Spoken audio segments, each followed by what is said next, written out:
The following is a presentation of Project Independence and WCWP. Project Independence is the Aging in Place initiative of the town of North Hempstead. Welcome to Project Independence and You.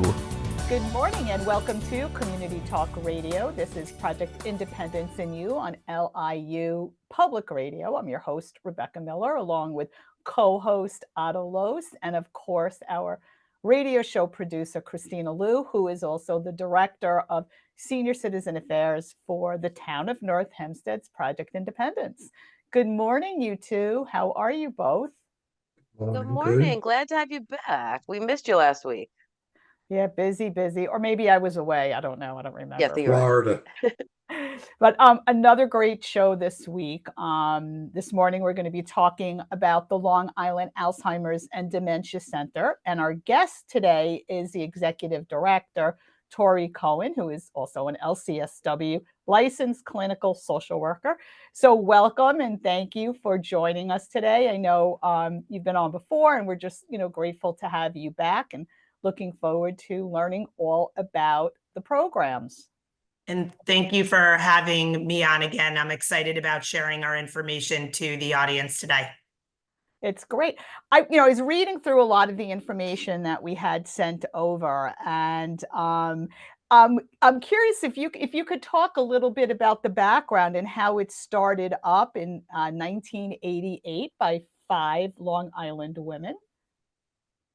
Yes, well, it had started up in 1988 in Port Washington with these 5 women that all had connections to the disease. And their idea was they wanted to have a place where families in the community could go to find information about any type of dementia, Alzheimer's, and be able to have a comfortable space to discuss things that were needed. And that's where our organization began and became that nonprofit. So it started up in Port Washington, and how did it grow? What was the outreach like back then? Outreach was so different, and everyone always loves Port Washington, and it's such a beautiful community. The hard part is that it's a very difficult community to access in the fact of transportation wise and being able to get it in and out quickly. So the reason why it did begin to grow, and it first started as a resource center, was really the disease in general, just being on the news more, people talking about it more. I mean, it always still seems to be a little bit of a stigmatizing disease, but it started to come out more of what's happening with the disease. And we realized this needed to be a place where we started a day program where caregivers could bring their loved ones to our center, leave them for a couple hours and get some what we call respite, but relief to go do the things they needed to do. So it kind of began that way, where our program really started in the later stages of the disease, which, seems to be when people are having more, difficulties. The disease has progressed to a point where the caregiver couldn't do as much with them, and they wanted them to still be around other people and get a lot of socialization. And it started that way, but it continued to grow as we learned more about the disease. Yes, we started in later stages, but then we're seeing people in early stages. So we need to be able to have a program for them. And then once we started programs for earlier stages, then, well, there's something in the middle, where do those people go? So we really tried to target what was going on with the disease in general to what we could do at our center and what would make most sense for these individuals. Tori, the description is Long Island Alzheimer's and Dementia Center. And when I hear the word center, it makes me think of like a community center, like a place you can go to.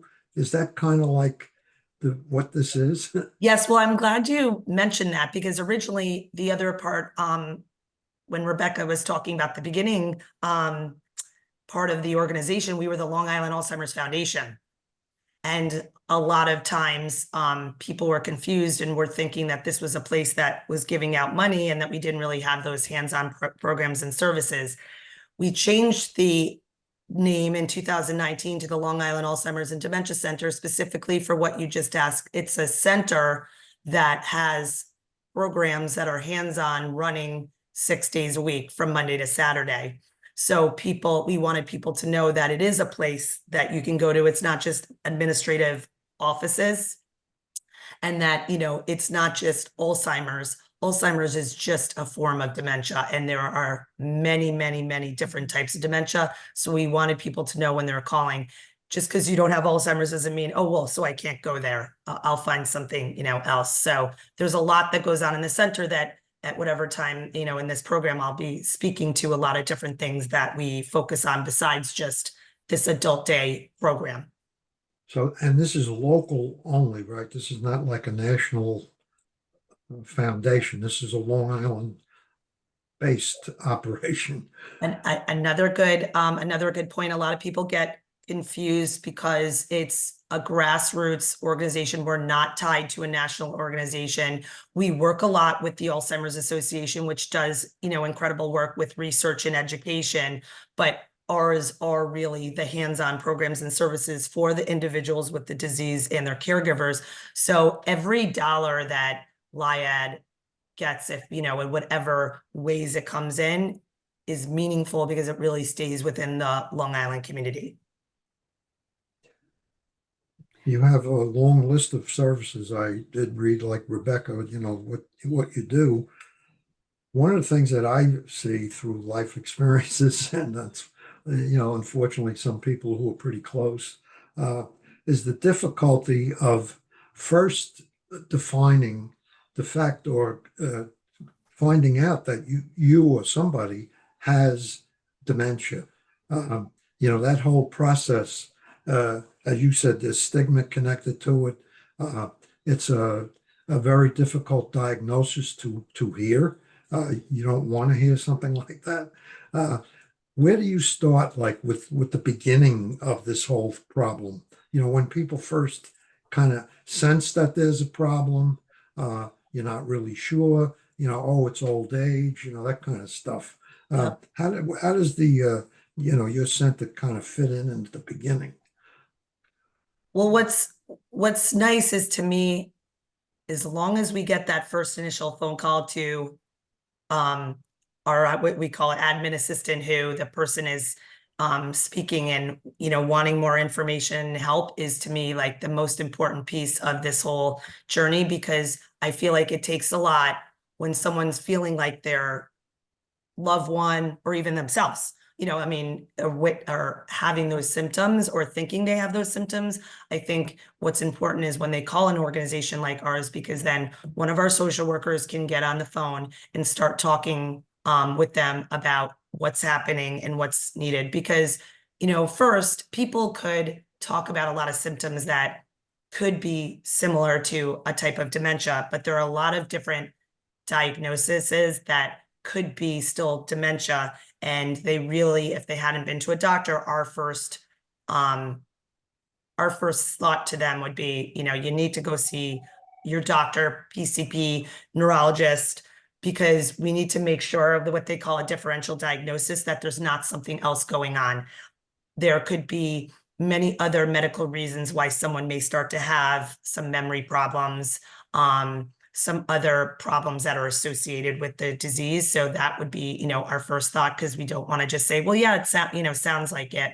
So that's one of our first steps, because then if they want to come in to the center, we can start to discuss their situation and their family situation, the resources that are available, just because we have all of these programs and services that deal with Alzheimer's and dementia. We also have a huge resource manual of all of our community partners, partners, with the town of North Hempstead, anyone, to be able to be like, well, let's just talk about your situation. What else do you really need?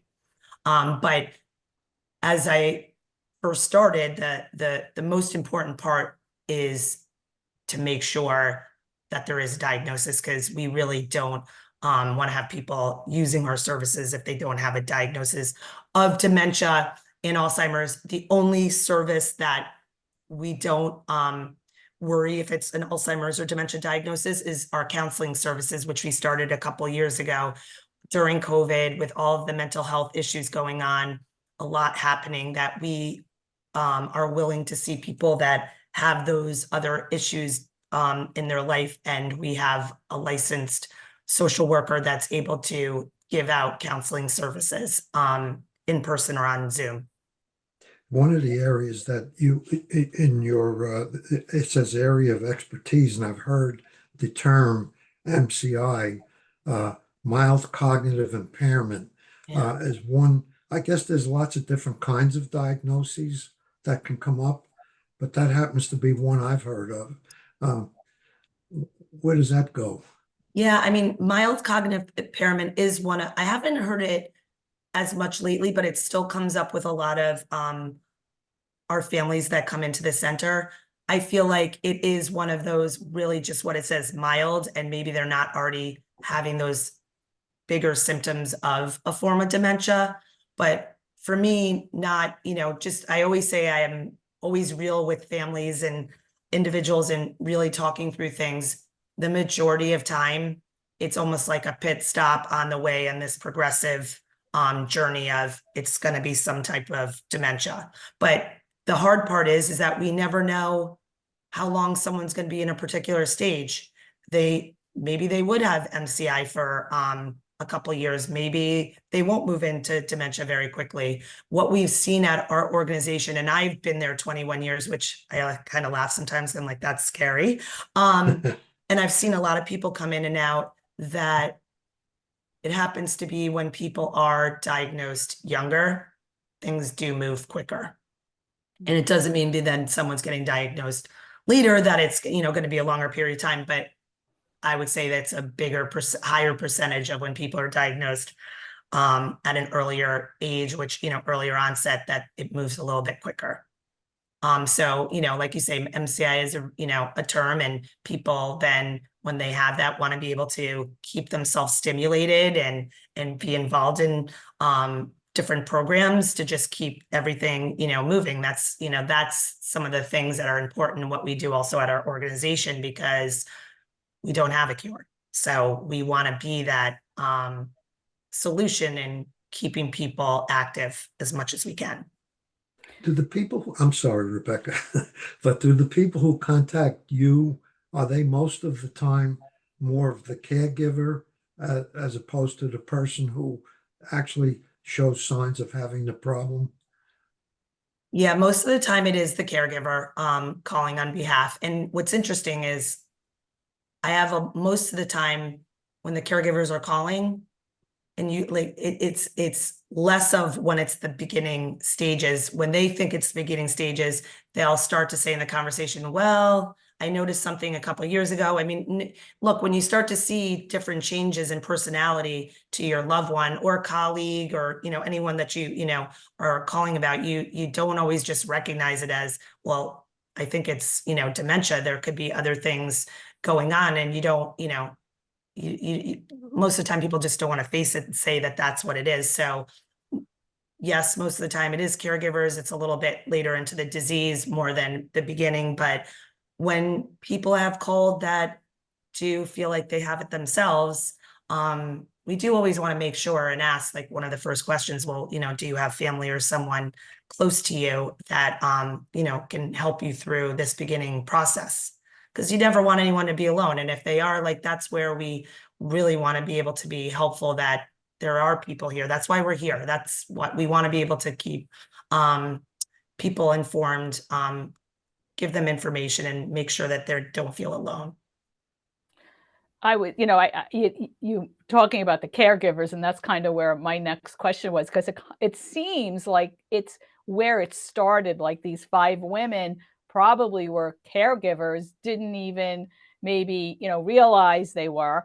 And it's so important for people who are caregivers to first identify themselves as caregivers, and not just a spouse or, the sibling or whatever role it is, and to understand that, they need support too, because this is quite a journey.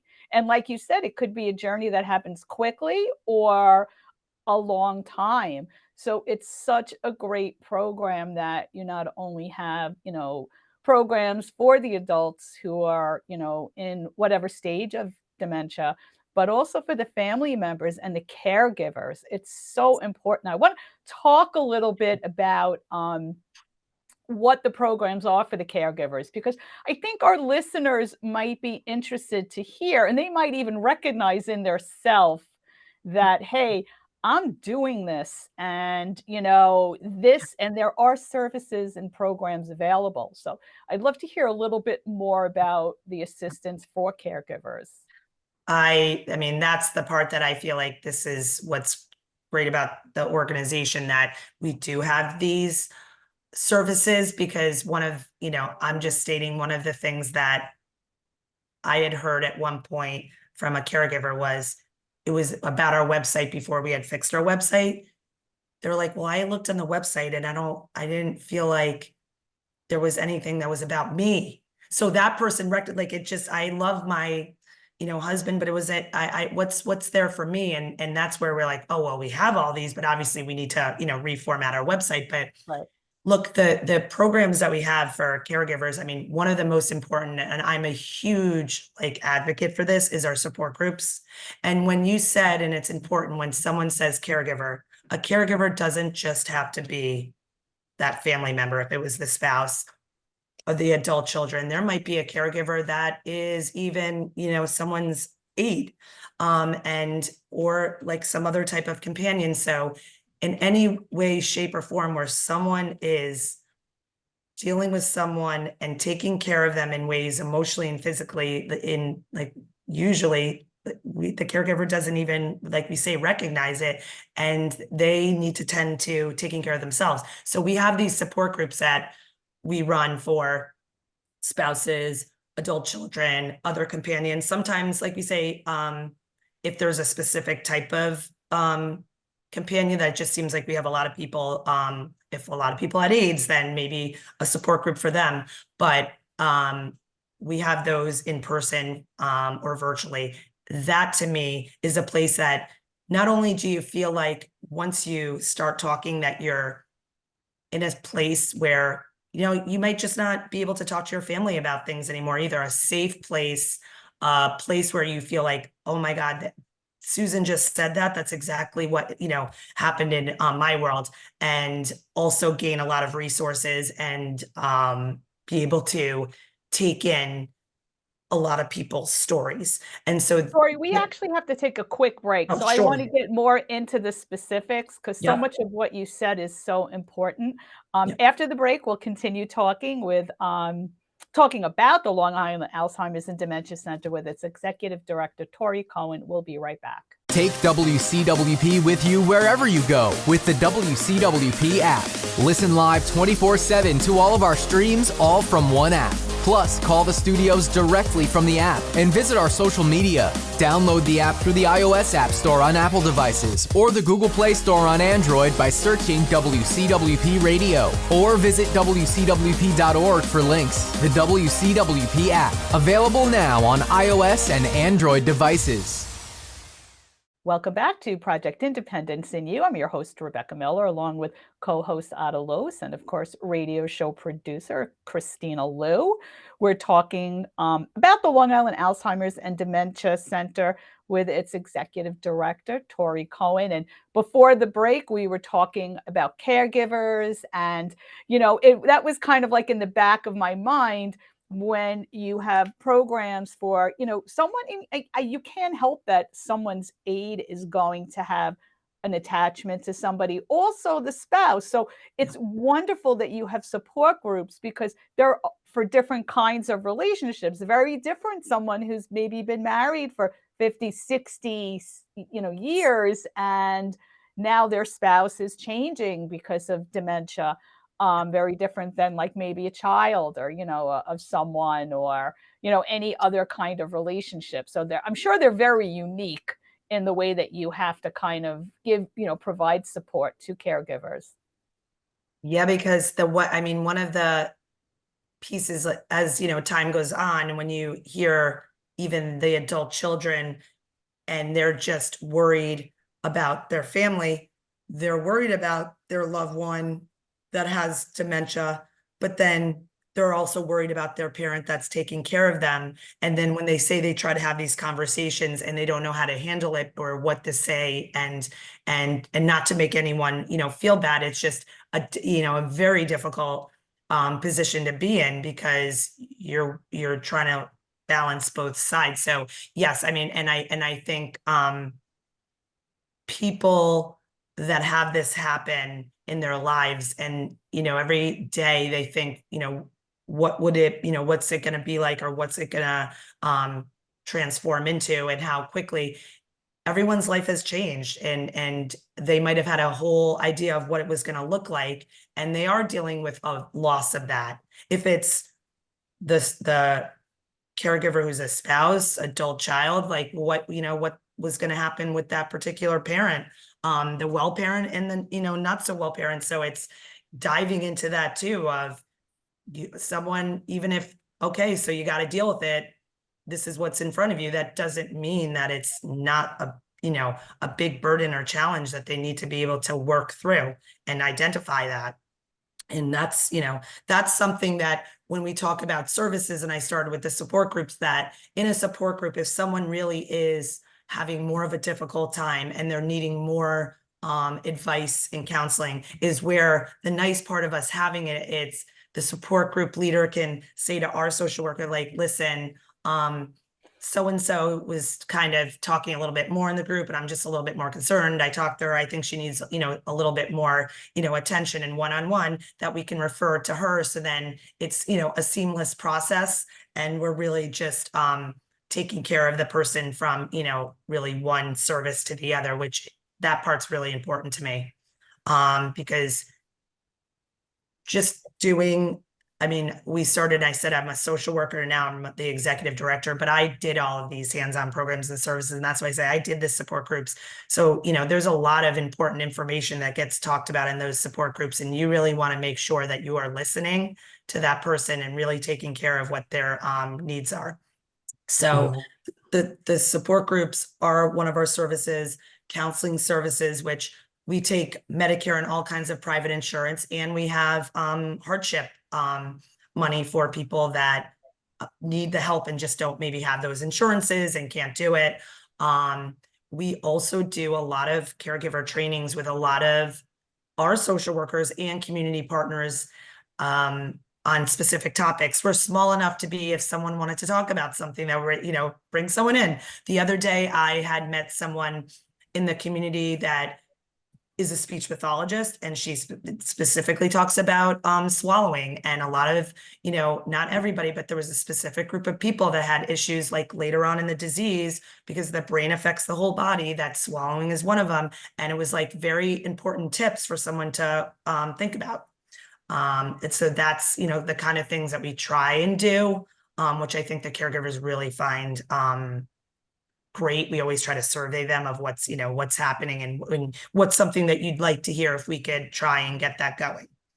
It seems like the ideal would be that the caregiver and the person who is going through this are able to communicate about it early in the game. And I understand the difficulty of that, but I think that would be, to me at least, a good goal to get to, where you can actually talk about, where is this going to go? And, if we ever get to the point, whatever, God knows, I think this is where taking life one day at a time really comes into play. But, kind of progressing a little bit, so what you and this person may go through, to be able to communicate about it would make both parties better off, in my opinion. But I don't know how, does that happen often? I think that is, to me, one of the most ideal situations, because if someone is in that stage that they're able to share with their loved one what they would like in the future, especially, a lot of times with a lot of legal type documents of, God forbid, things in the end of, life, of healthcare proxies and living wills and things like that, that they know, and their caregiver really knows what they want. Because with that topic, as the disease progresses and the person with Alzheimer's or dementia is not able to state that, and the caregiver is in many different states of mind, it's very hard when things come up to be like, well, now what should I do? If someone ended up needing to have a specific test because someone thought something, like maybe there was cancer or something like that, someone may say, well, should I go through? Should I have this person, now take on what the testing or things that would be to possibly treat this? Or did they tell me, you know what, I might get that, but you please just let it run its course and, let me go at the end because that's what I want. And so it's a very, I feel like, personal situation and personal choices, but those conversations, like you say, of just that kind of specific topic are really necessary because I've seen it. I always say when I was meeting with the families, and that was my role, and I tell the social workers all of this, we talk about this, tell the family, let's try to be proactive instead of reactive, because as it goes, you like you say, you can't hold on and you can't change what's happening, but you don't want it to be, oh my God, they're in the hospital and I don't know what to do and what's going to happen. And that's where I say that we don't have control over the disease, but what we do have control over is information and resources. And that's what we can help the families with. So yeah, that's an important conversation. Jay Leno has been in the newspapers in the last couple of days for he's in that situation. And I mean, he's a guy, you wouldn't think much about it, but the facts of life are he's thinking about if he's gone, how will his wife be taken care of? And, I think that's good stuff, to be blunt about it. Yeah. It's important and it's interesting you say, because I remember I just had watched that he was on the Today Show the other day, and I remember when everything had happened with him and wanting to run the hospital. I remember it saying something about going home to his wife, and it's just so interesting how everything kind of comes back that, well, yeah, he needed to go back to his wife because he was concerned about her because she has dementia, and what unbelievable, like and it's sort of take away everything. Like, I know when him going about the conservatorship and things like that, but he put his medical situation aside because of his wife, which, I mean, I get the chills because this is when we talk about caregivers. To me, I worry about them all the time. Now, I don't say that I don't worry about the person with the dementia and Alzheimer's. Of course you do. But the caregiver basically leaves their life aside, doesn't go to appointments, doesn't take care of things because they just want to make sure they're doing the best job that they can for their loved one. And sometimes it's at, the part of, well, okay, forget about me. I don't have to go to the doctor. I just was in a family meeting the other day that a son was telling the father, Dad, you have missed 500 appointments for this heart, thing. You have to go. I'll go. And then, like we say, God forbid, if something happens to that caregiver, what's the plan with their loved one? And that's where that important part is, because there has to be some kind of plan. We have caregivers. There's such a high rate of caregiver burnout, which I know you guys probably have heard about that too. And that's where the, caregiver burnout, just the nonstop, what we say, 36-hour day. They say it's not a 24-hour day, a 36-hour day. Mm-hmm. And it doesn't mean just because they're not living with you that they're not that caregiver. If they're not at home and maybe they're even in a facility, it's still that type of situation. Even if they're in another state. Yes. But I just wanted to say something. One thing you had mentioned, which I personally love, in a non kind of emergency scenario, you talked about being proactive instead of being reactive. I mean, in certain urgent situations, of course, you have to react immediately, but take a step back and see how you could be helpful as opposed to kind of reacting to someone. But I love that, being proactive as opposed to being reactive. The other thing I did want to just talk a little bit about, because it's very interesting, because you said you've been there for 21 years. So I'm curious, with the program, with your program, with earlier diagnosis and medical intervention and advancements in technology, what's kind of the advancements or the progress that you've seen, maybe say when you first started up until today? Are you seeing some kinds of like promising effects? Because everybody feels like once you get that diagnosis, there's nothing good, but what I'm hearing is some people, maybe you can expand the time, with these programs and also all the advancements in technology. So I know, there's so much research going on. You can't sit here and say, well, in 5 years, they're going to have a pill. I mean, we know that, but I'm just interested to see, over the course of your time, your experience. No, I appreciate that. And I think, in the sense of medicine and research and all that, and we have, don't have that kind of focus at our organization, but the fact of what we still have seen with that too, but within our walls of the last, 21 years that I've been there, what I think is important is that people are getting more information about the disease to be able to try and to react quicker, even if they go on a medicine quicker, which in the earlier stages, they can be able to, I always say it's not cure it, they're just stabilizing things for that, a little bit longer, because it does really, the one thing I would say is that when a lot of times when people hear this Aricept and something that they're, given at the earlier stages, to me, I do think that I've seen a lot with that, and people have done well on it. It's just like we say, the later and later and later,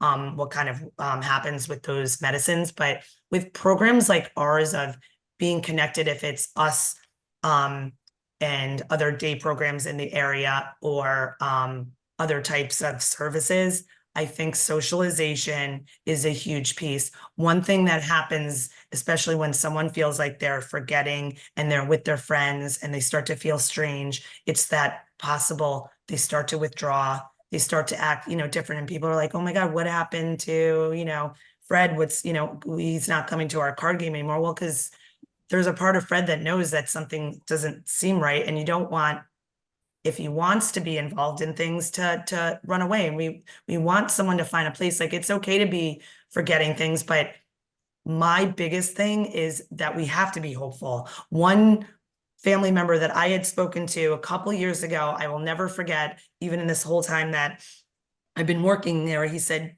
the doctor gave us a diagnosis and yes, maybe gave us some information, but we walked out feeling devastated. This is the worst thing that possibly can happen. And when they got in touch with the organization, which was a year later, he was like, you gave us hope, not hope that everything's just going to turn around and everything will be like, rainbows and butterflies. You gave us hope that, no, she could do something that is beneficial and something that can help her. And being around people, as I say, socialization and stimulating activities, brain activities that just make your neurons in your brain fire, fire, fire. So I think access to an awareness of the disease has led people to places. It's still, to me, a process. And that's why I still am so passionate about our organization, because there's still so much more to do. And I feel like you still hear people that I didn't know about you guys. I didn't know about this, this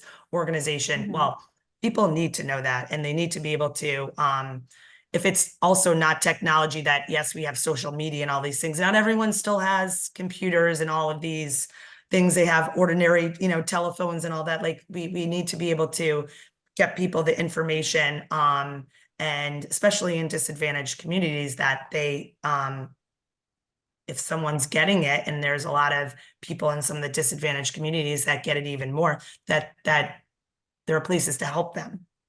And I do think that I have seen, I am just telling for you guys and the listeners that within our day program that runs 6 days a week that people can come to, besides just being around people, which we call the socialization piece, we have pet therapy, which I've seen a lot of wonderful things happen when we've had dogs come in. We've also had mini horses recently, which is amazing.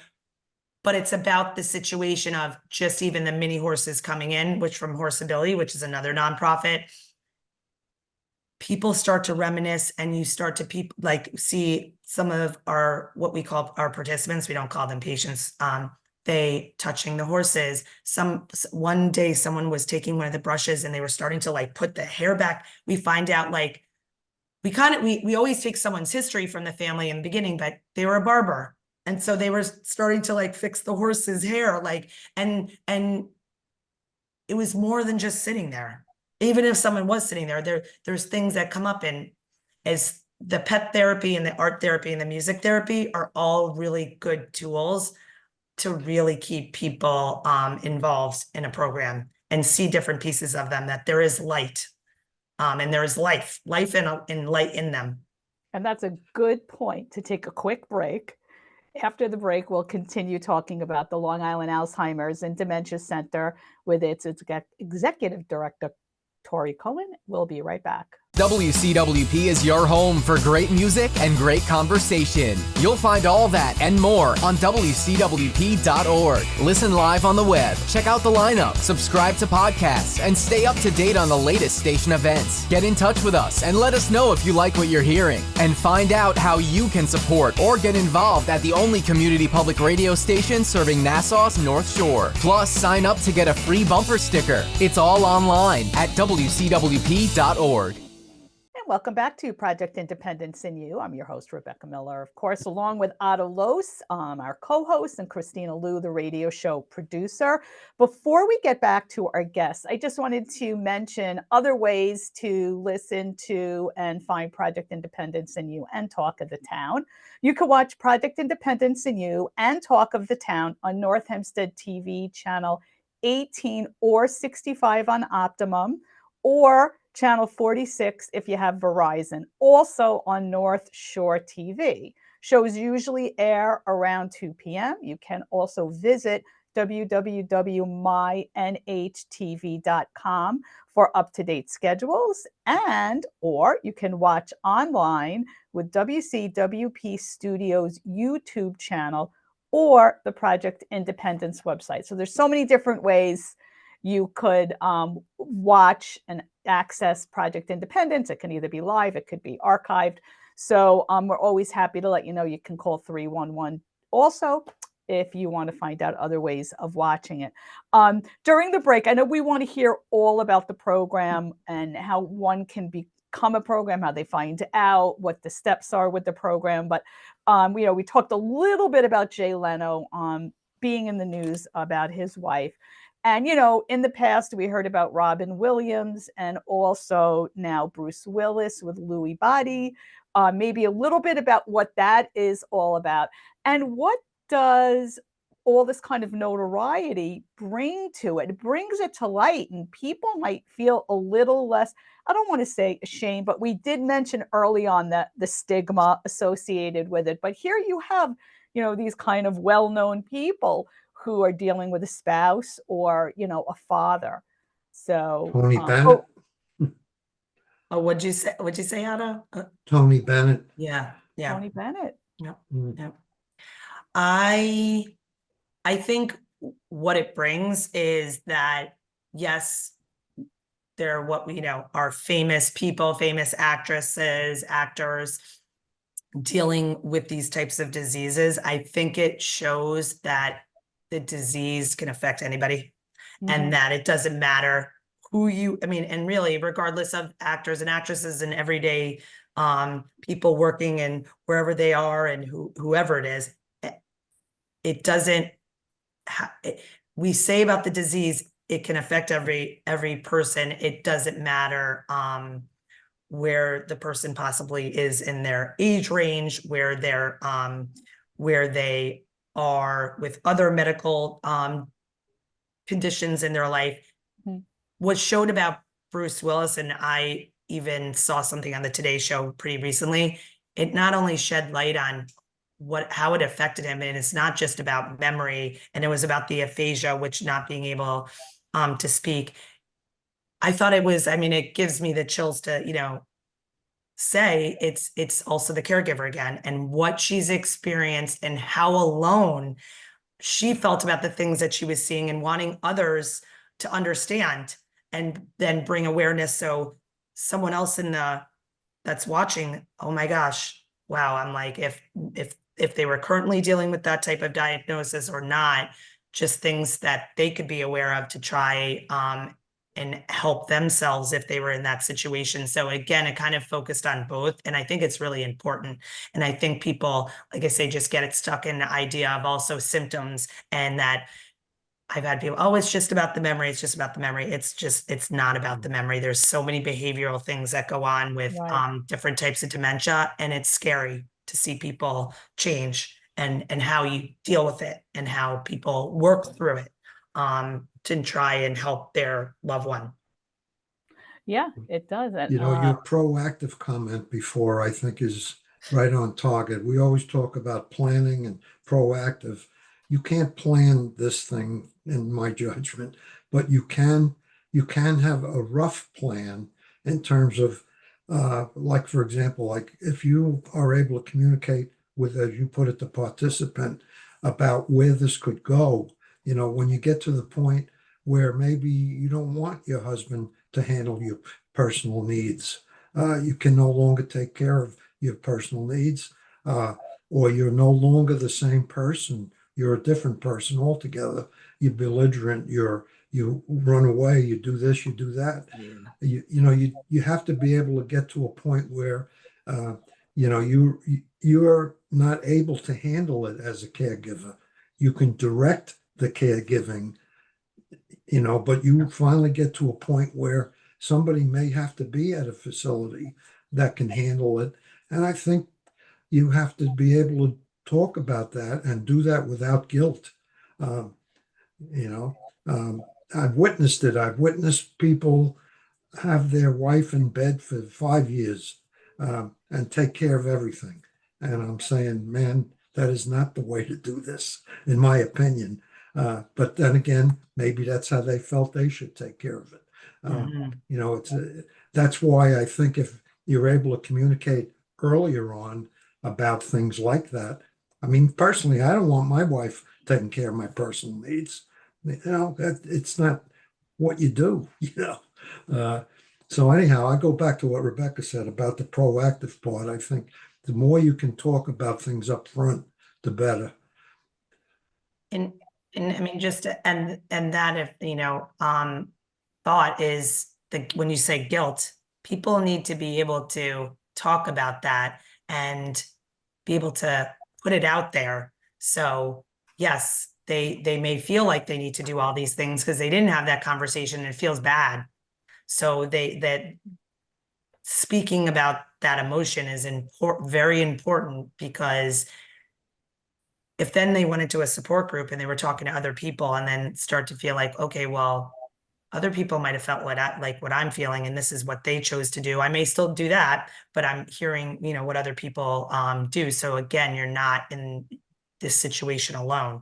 And especially if maybe this person had other maybe they had children, and the children are feeling like, oh my gosh, mom doesn't want to take care of dad, or dad, the vice, and that's what she's gonna, that's what she's gonna do.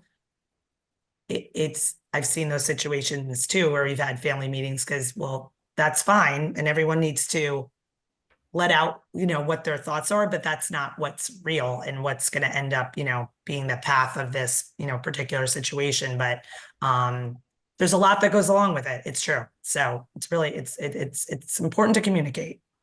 Before we go any further, I do want you, if you would, mention the best phone number to get in touch, and also the website. And I want anybody listening to know they can also call 311 or 516-869-6311, ask to speak to Kristina or myself. And, if you don't get the number on the show, we'll be happy to give out that information. Yes, so our telephone number is 516-767-6856. And our website is lidementia.org. And there is a lot of, good information, but there's also a form that someone can fill out. And it gets sent into us where you may ask a specific question and then we can, call you back if you didn't want to first call. Everyone has their ways of how they want to communicate. True. So over the last break, I know, Otto, you wanted to hear all about the program. Yeah, in my past, when my mother lived with us, she got to a point where she would be picked up and go to, in this case, it was Parker, and it was great. There was a break. It was good for her, and it was good for everybody else. And the program that I've read about that you have is where people go 6 days a week, and there's transportation provided. And if you could just give us kind of a brief overview of that and how somebody would be able to take advantage of it. And frankly, is there a cost? What's the whole deal? Yep. So simply someone, is calling up and asking for services, and we will set them up with one of our social workers who does onboarding, what we call, and we'll call the family and set up a tour and have them come in and be able to check out the facility and see if it's for them and see what other programs we have.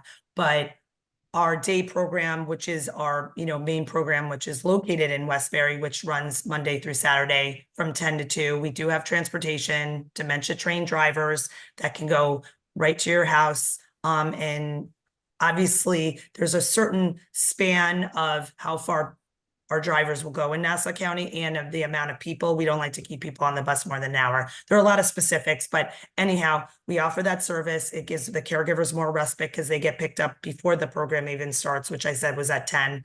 They come to our program. They really have a robust calendar of activities every day. There might be something different, but one constant we always have is entertainment, which is something that music is so important to everybody. And we definitely have that every day. We have a grant that helps us provide for that, to be able to do that every day. And like we said, I have like pet therapy, art therapy. We have other types of trivia games, tons of different activities. The program always ends around 2, and then they either go home on the bus, which the majority of our participants come on, or their caregiver comes to pick them up. The cost for this service at our center in Westbury, it is for people that privately pay a $90 cost and $17 for transportation. But then there are also many free slots because we get some funding from Nassau County so that some people can get a free slot. And then we do have people that if they're in a situation where they really just can't afford, anything, then we work with them. I never really want to turn someone away if they need this type of service. So they're really, every conversation is going to be a longer conversation because the fact is, as long as they have a diagnosis, then we are going to speak to them and try to figure out a way if they need our service. Some people come, just for people on the call to know, some people come 6 days a week. We don't always just say we'd like someone to be coming 1 because I feel like that's not enough of a routine for someone. But, the average person likes to come 3 days a week. So it's $90 per day and $70 for the transportation. But the good part I didn't mention is that not only do you get snacks, you also get a lunch, and the lunch is monitored by Nassau County Office of the Aging, their nutritionist. So it's a very nutritional lunch. There's 2 different choices of what they have, which lunch is a big deal because it's just another step for the caregiver to have to take. So that's inclusive in the day. The other one side, though, I did want to just mention, just because I know we don't have a lot of time and I know I could talk, that the other side of that, we have a day program. We also have an in-home program, our respite program, which we serve individuals in Nassau County. Our trained staff go into the house, provide 2 hours of respite relief for the caregiver while they entertain the person with the Alzheimer's or dementia, doing anything. It could be from just keeping them company to, a million different things that the person may like to do. But it's a really important service because, again, the caregiver can go out and in 2 hours, they always say, you can't believe how much we've done. or they get done, or they just rest. So that's another important service that we provide, because just as much as we say socialization and all that's important, the individual may just not like that. And the caregiver, it might be hard for them to leave the house. It might be more homebound, and we want to be able to get to them and, just in case. So it's, a one-on-one service, different than at the center where there's a lot of different, individuals in a group setting. So that's, and it's a good way, an entry place where people have someone from our organization that they trust to work with their loved one. And it's a good way to start, like if they need a aid in the future, or other people in the home that their loved one is used to someone other than themselves. I wonder if long-term care insurance, does it get involved with any of this? So I'm glad you said that, because I forgot to say that there are long-term care insurances that do cover this type of social model day program. It just depends on if you have one and you aren't sure, someone should call there's usually like a case manager, someone that's dealing with the case, and see what the benefits are. But that's definitely there's definitely people that come to us that have long-term care, and that gets covered. I'm just wanting to make sure I didn't forget anything else with our programs and services when I said both, but I think in the grand scheme of things, I mean, again, when I mention our website, lidementia.org, or if you need to call us at 516-767-6856, we can talk more about specifics about all of these programs and all the things that may be working for you or your loved one. You had one other area that I saw, and that was research participation. Do you get involved with research programs? We don't, we get involved in research participation because we have a lot of doctors that we are connected to, and a lot of different people send us information if there are research programs going on, and they want our participants and families to be involved. So we always are trying to provide that kind of information if it's, appropriate to the families and for them to get involved. Is there a place to find out what programs may be there, like where they are looking for participants? Is there a way to, I mean, we always connect them, because there might be already emails that were sent that have a link to where they were going to find out more information or what could be necessary. So it's a very connective piece, or there's even pamphlets or information that gets sent to us. I have to say, I wish it was more often that we would be getting more of that stuff. And I feel like it's just sort of not as much as you would want it to be. Yeah, it would seem that you have the clientele, you're on Long Island, you have this people just, waiting and, ready for. So, I don't know if you connect with like a college or that kind of thing, but, like even with Project Independence, with our seniors, a lot of times, we have a lot of hospitals in our area. They'll come to us because they want to do a program. They have a grant to maybe teach even, balance or something like that. Yep. So a lot of times they do come to us. I would think it would make so much sense to come to you all.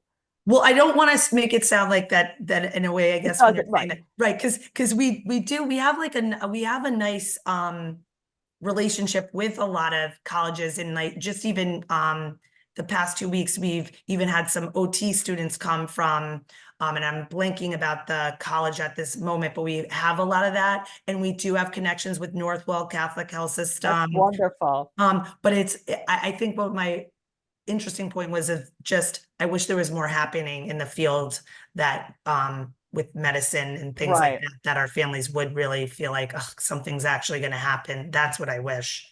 Just in general. Well, I think, a lot's coming down the pike. We do want to thank you so much, Tori, for joining us today. Tori Cohen, of course, is the Executive Director of the Long Island Alzheimer's and Dementia Center. We also want to thank everybody who is joining us today and listening or watching. You're listening to Project Independence in You on LIU Public Radio.